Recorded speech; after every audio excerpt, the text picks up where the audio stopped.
They told him his vegetables would never survive in American soil. They laughed when he planted seeds the way his grandmother taught him.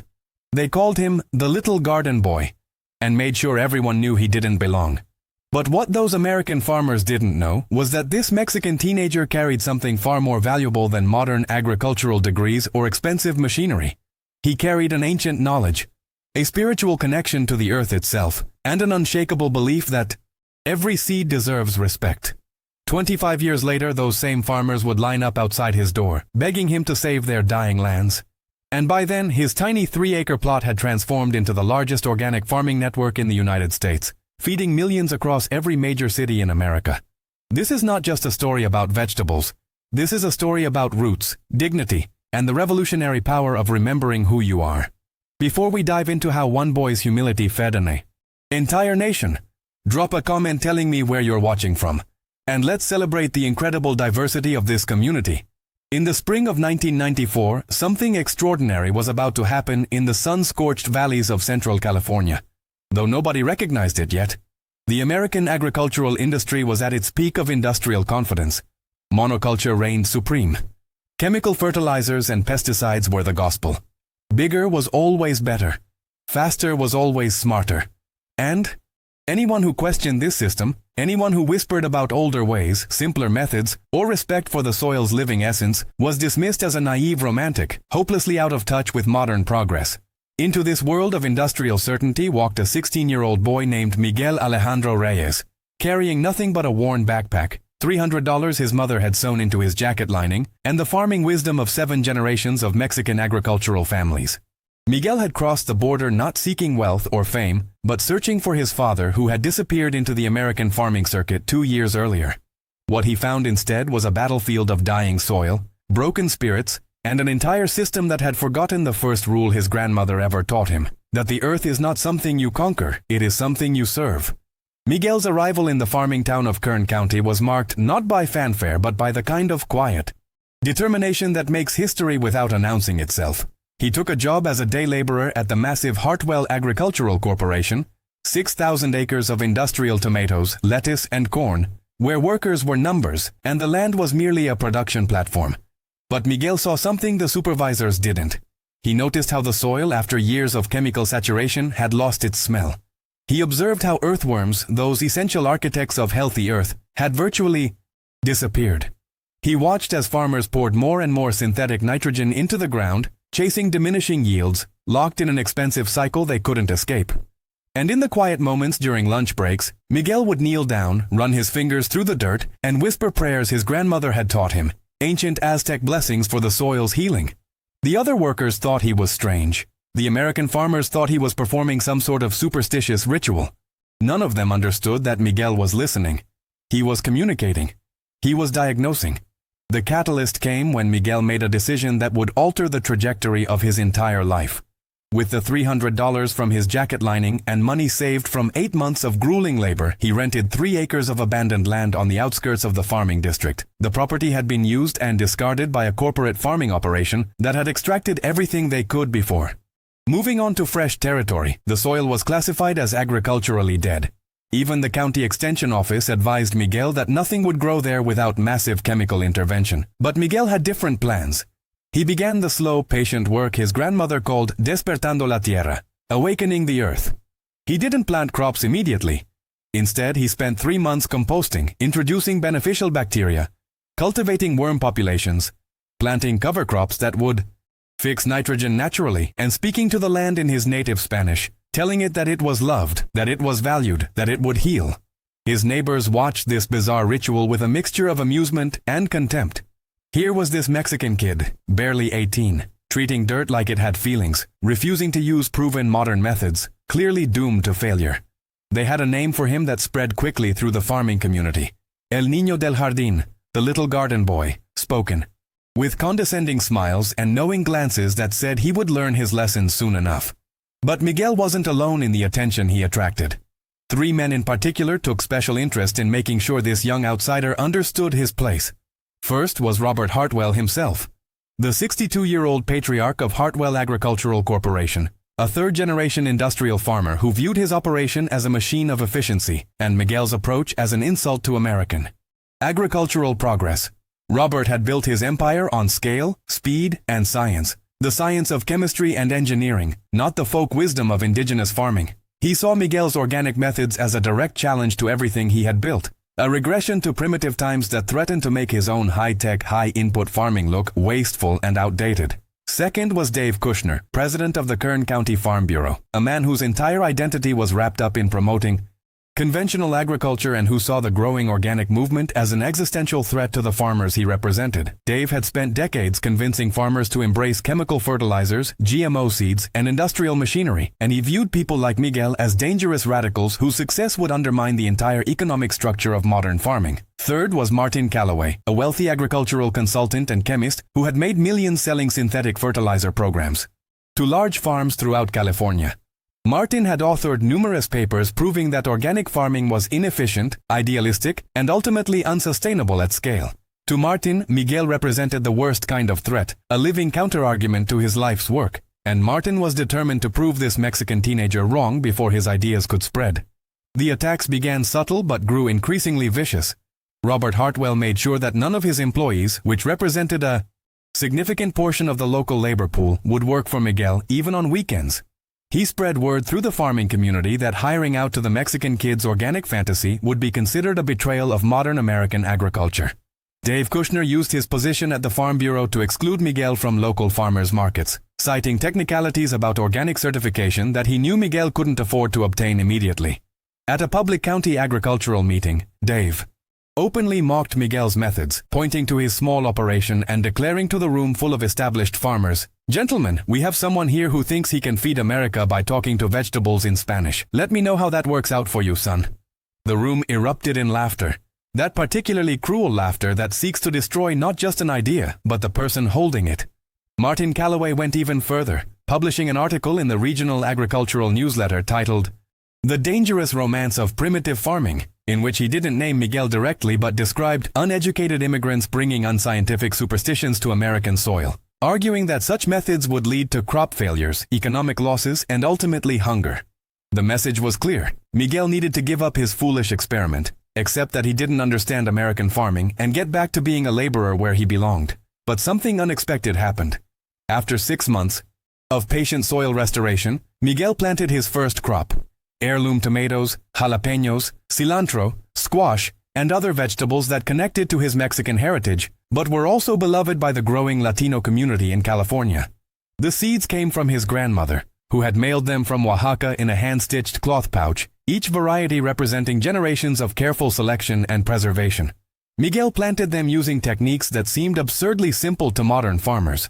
Companion planting, where different vegetables supported each other's growth, natural pest management using beneficial insects and aromatic herbs, and deep mulching to retain moisture and build soil organic matter. He worked his 3 acres entirely by hand, spending 12 to 14 hours a day in the field, learning every plant's individual needs, adjusting to microclimates within his small property, and maintaining the spiritual practice of gratitude that his grandmother insisted was as important as any physical technique. The neighboring farmers watched with telescopes and binoculars, actually monitoring his plot, waiting for the inevitable failure, preparing their "I told you so" speeches. At the local diner where farmers gathered, Miguel became a running joke. "Hey, anyone check on the garden boy today? His tomatoes learn any English yet?" The laughter always followed. The tension reached a boiling point at the annual Kern County Agricultural Fair, a massive event where farmers displayed their best produce and competed for recognition. Miguel, despite having no formal welcome, decided to attend, bringing a small selection of his first harvest: tomatoes so red they seemed to glow with inner light, peppers with complex flavor profiles that made ordinary jalapenos taste one-dimensional, and herbs so aromatic they could be smelled from 20 feet away. He set up a modest card table at the edge of the exhibition hall, not in the official vendor area because he had been denied that privilege, but in the public corridor where anyone could set up information tables. The placement was deliberately humiliating. Miguel's vegetables next to non-profit booths and community announcements, nowhere near the prestigious display areas where established farmers showcased their industrial output. Robert Hartwell noticed him immediately. Dave Kushner was alerted within minutes. Martin Calloway arrived with a small entourage of agricultural consultants, ready to make a spectacle. What happened next became legendary in local farming circles, though the story was told very differently depending on who was speaking. Robert Hartwell approached Miguel's table first, his face already arranged in an expression of paternal disappointment mixed with contempt. The crowd around them grew quiet, sensing confrontation. "Miguel," Robert began, his voice carrying across the corridor. "I've been patient with your little experiment, but this display is embarrassing. You're making our farming community look backward. These vegetables," he picked up one of Miguel's tomatoes, examining it with theatrical skepticism, "might look pretty, but beauty doesn't feed a nation. We need scale. We need efficiency. We need real farming, not garden club hobbies. You're wasting everyone's time, including your own. Go back to Mexico if you want to farm like it's 1850. This is America. We do things the right way here." The crowd murmured approval. Several farmers clapped. This was the speech they had all been waiting for, the official dismissal of the garden boy and his ridiculous ideas. Miguel stood there, quiet, his hands resting gently on his table, and when he finally spoke, his voice was soft but clear. His English now fluent but carrying the musical cadence of Spanish underneath. "Mr. Hartwell," he began, "with respect, I have tested your soil from 6 different fields on your property. Would you like to know what I found?" This question caught Robert off guard. The crowd leaned in. "Your soil has lost 73% of its organic matter compared to healthy agricultural land. You have almost no microbial life below 6 inches. Your earthworm population is less than 5% of what sustainable soil should contain. You are not farming, sir. You are mining. You are extracting. And soon, very soon, there will be nothing left to extract." The silence was devastating. Robert's face flushed red. "Who the hell do you think you are? Some kid who talks to vegetables is going to lecture me about farming? I've been doing this for 40 years. Before Robert could continue, Dave Kushner pushed forward, his voice aggressive and mocking. "Listen, Miguel.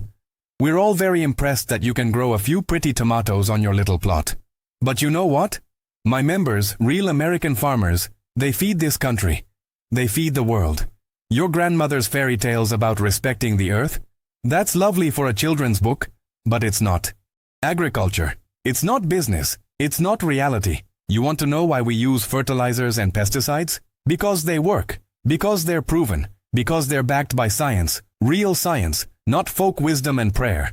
The crowd nodded vigorously. Several people shouted agreement. Miguel was being cornered, publicly demolished, exactly as planned. Martin Calloway, sensing the perfect moment to deliver the final blow, stepped forward with a patronizing smile. "Miguel, as someone who has dedicated his entire career to agricultural chemistry, let me educate you on something. The reason modern farming exists is because we cannot feed 7 billion people with your methods. It's mathematically impossible. I've run the numbers. Organic farming produces 30 to 50% lower yields. It requires more land, more labor, more time. It's a luxury product for wealthy consumers, not a solution for feeding humanity. You are, forgive my bluntness, dangerously naive. And worse, you're giving false hope to people who don't understand the complexities of real agricultural science." He turned to the crowd, spreading his arms wide. "This is why we must resist the romantic allure of going backward. This young man means well, I'm sure, but good intentions don't feed people. Technology does. Chemistry does. Progress does." The tension in that corridor was unbearable. People were recording on their phones. Farmers were shouting insults at Miguel in Spanish and English. Someone called him a dirt worshipper. Another yelled, "Go back to your own country." The 3 men, Robert, Dave, and Martin, stood like a wall of American agricultural authority, blocking Miguel both literally and metaphorically from legitimacy. Every eye in that corridor waited for Miguel to break, to retreat, to accept defeat. But Miguel did something completely unexpected. He smiled. Not a smile of nervousness or submission, but a smile of deep, unshakable peace. And then he began to speak, not louder, but with such calm authority that the entire corridor fell silent to hear him. "Mr. Hartwell, Mr. Kushner, Mr. Calloway, I honor your experience. I honor your hard work. I honor your desire to feed people. But I must tell you 3 truths, and I say them with love, not judgment." He paused, and the silence stretched like a held breath. "First, the soil is dying under your methods. Not slowly, rapidly. Within 20 years, much of this valley will be unable to grow food without constant, expensive intervention. The University of California studies confirm this. Though they speak quietly because it challenges too many interests, you are not creating abundance, you are creating dependency. on chemicals, on corporations, on a system that profits from your struggle. Second, my vegetables, these vegetables you dismiss, they have something yours do not. They have vitality. They have complete nutrition. They have medicine inside them because they are grown in living soil that transfers its health to the plant. Your tomatoes are beautiful too, yes? But they are empty. People eat them and stay hungry because there is nothing there to truly nourish. Third, and this is most important, I do not do this alone. Everything I know, I learned from my grandmother, who learned from her grandmother, back through generations that understood something you have forgotten. The earth is not dead matter to be manipulated. It is alive, it is intelligent, and when you treat it with reverence, when you feed it instead of poisoning it, when you work with its natural systems instead of against them, it gives back abundance beyond anything your chemicals can produce.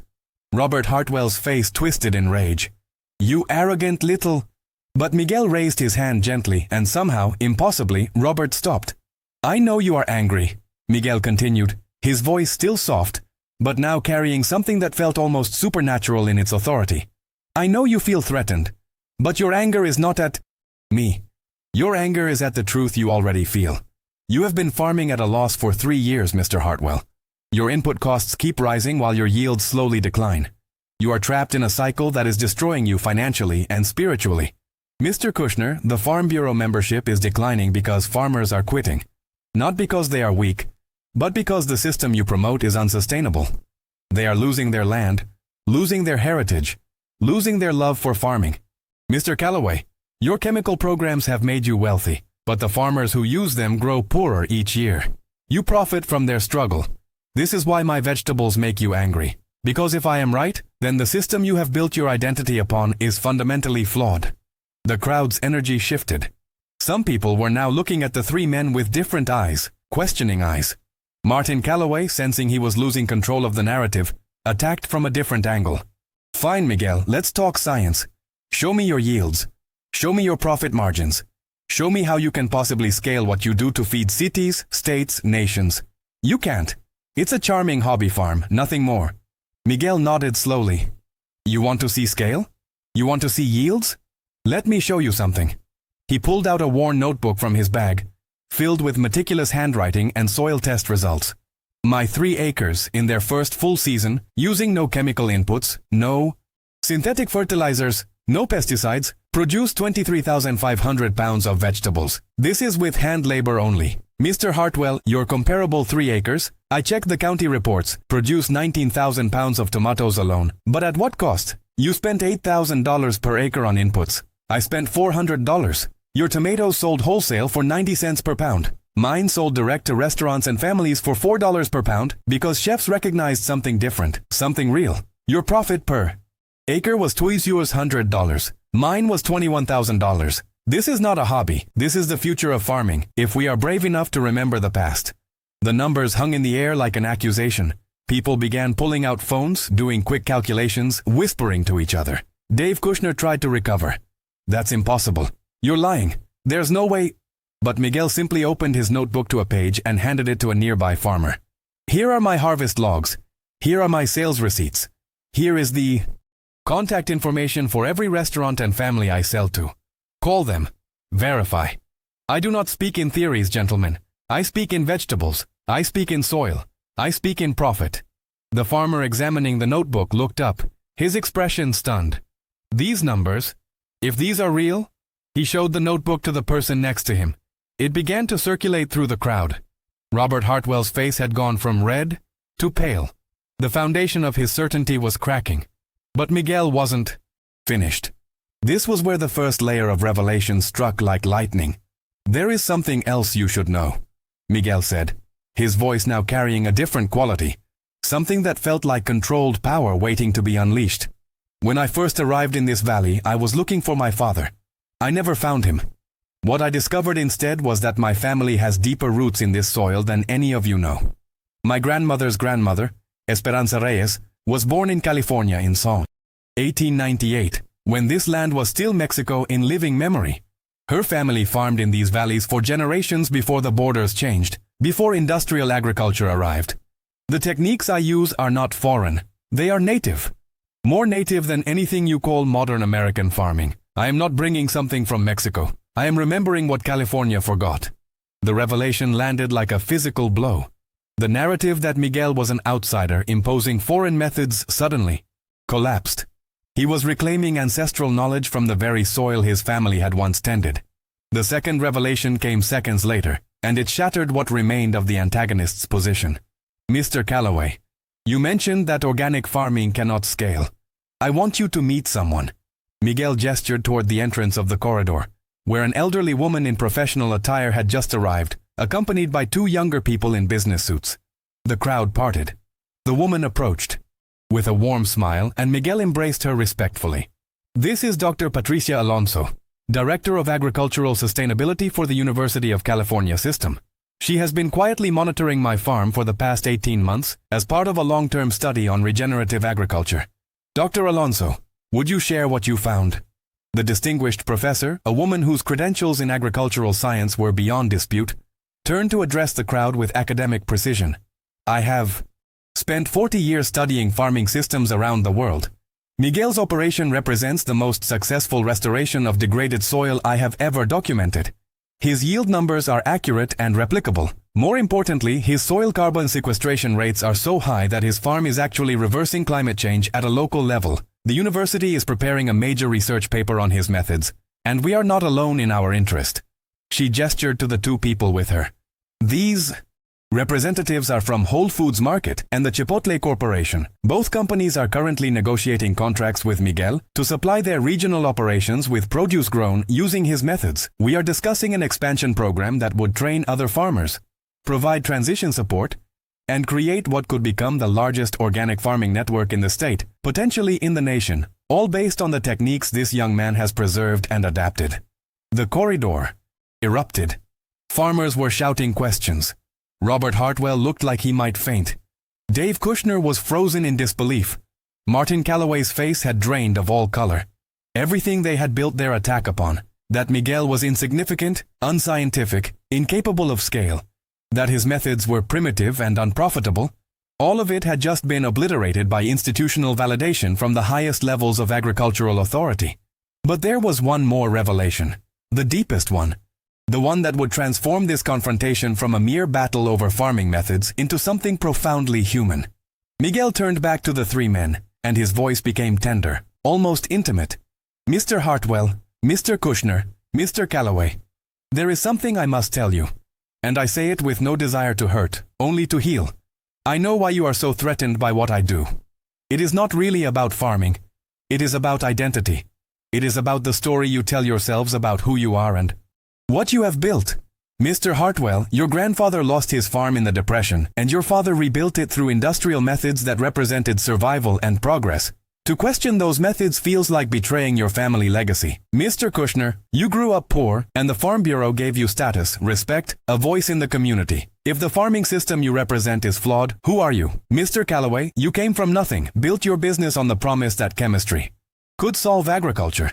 And you cannot afford to be wrong because your entire self-worth is invested in being the expert.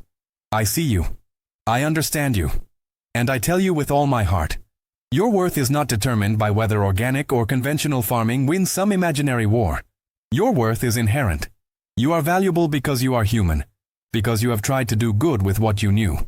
But it is time to let go of defending the indefensible and embrace the possibility that there is a better way, not to diminish you, but to free you. The psychological precision of this statement cut through decades of defensive armor. Robert Hartwell's eyes filled with tears. Dave Kushner's hands were shaking. Martin Calloway sat down heavily on a nearby bench, his head in his hands. The crowd watched in stunned silence as three men who had arrived ready for conquest found themselves facing their own inner emptiness, their own fears, their own humanity reflected back at them by someone they had dismissed as beneath their notice. Miguel walked over to Robert Hartwell, who was now openly weeping, and placed a hand on the older man's shoulder. Your soil can be healed, Miguel said gently. Your farm can be restored, and your legacy can be one of transformation, not extraction. But it requires humility. It requires being willing to learn from sources you previously dismissed. It requires accepting that wisdom can come from a Mexican teenager who talks to vegetables in Spanish. Robert Hartwell looked up at Miguel and in a broken voice asked, "Will you teach me?" Will you help me save my farm? The resolution of this story unfolded over the following years like a miracle in slow motion. Miguel did help Robert Hartwell transition 60 acres of his farm to organic methods, documenting every step, proving that even industrially damaged soil could be restored. The yields in those 60 acres eventually exceeded the conventional fields, and the input costs dropped by 70%. Robert became one of Miguel's most passionate advocates, speaking at farming conferences about his transformation and encouraging other farmers to have the courage to change. Dave Kushner, shaken to his core by the confrontation at the fair, began reforming the Farm Bureau's policies, creating new support programs for organic and regenerative farmers. He publicly apologized to Miguel at a county meeting, acknowledging that his resistance to change had harmed farmers he had sworn to protect. Martin Calloway, perhaps most dramatically, shut down his consulting business and enrolled in a graduate program studying soil ecology. He wrote a widely circulated article titled, "What I Got Wrong: A Chemist's Apology to the Soil," in which he detailed how his career had prioritized profit over truth and how meeting Miguel had forced him to reckon with the damage he had caused. But Miguel's greatest achievement was the network that grew from his 3 acres. With backing from the University of California, Whole Foods, and eventually venture capital firms that recognized the business model's potential, Miguel founded Tierra Viva, Living Earth, a cooperative that trained farmers in regenerative organic methods, provided transition support, connected them with premium markets, and created a supply chain that within 15 years was feeding supermarkets, restaurants, schools, and hospitals across California, Oregon, Washington, Nevada, and Arizona. The network grew to over 3,000 farmers cultivating more than 80,000 acres, all using variations of the techniques Miguel's grandmother had taught him in Oaxaca. Tierra Viva became the largest organic farming cooperative in the United States, proving that ancient wisdom and modern scale were not enemies but partners. The vegetables and fruits grown through this network carried a small label with a simple image, a pair of hands cradling soil, and the words, "Grown with reverence." Miguel himself remained humble throughout his astronomical success. He never moved into a mansion or drove luxury cars. He lived on his original 3 acres, which he maintained as a teaching farm, hosting thousands of visitors each year, from school children to professional farmers to corporate executives, seeking to understand how he had transformed an entire industry. When reporters asked him how he felt about his journey from mocked migrant to agricultural revolutionary, he always gave the same answer: "I did not do anything extraordinary. I simply remembered what my grandmother taught me, that the soil is our mother, and you must treat your mother with respect." Everything else followed from that.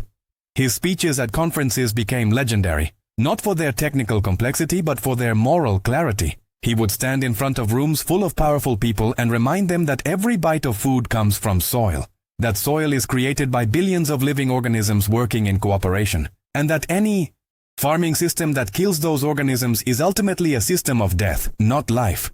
If you want to create life, he would say, you must honor life. It is that simple. It is that difficult.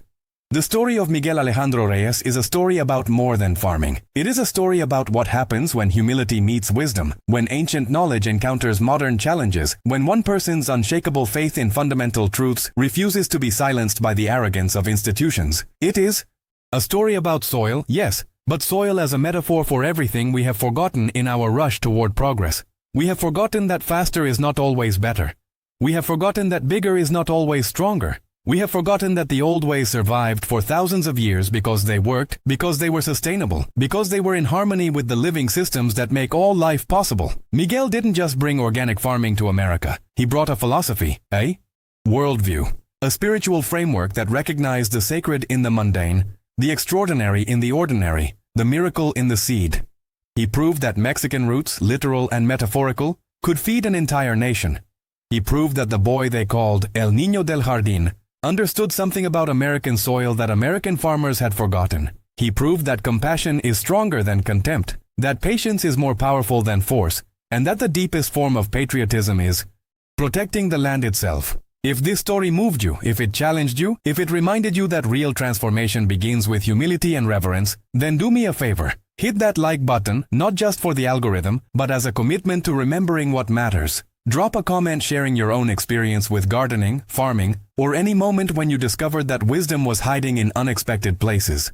Share this video with someone who needs to be reminded that one person, armed with truth and courage, can change an entire system. And subscribe to this channel because we are dedicated to telling stories that honor the quiet revolutionaries, the humble heroes, the people who transform the world not through violence or domination but through love and service. Miguel's grandmother once told him, "Mijo, the earth will teach you everything you need to know if you learn to listen." Maybe it's time we all started listening. Thank you for being here. Thank you for caring. And remember, every time you eat, you are participating in a relationship with the soil. Make sure it's a relationship based on respect. Until next time.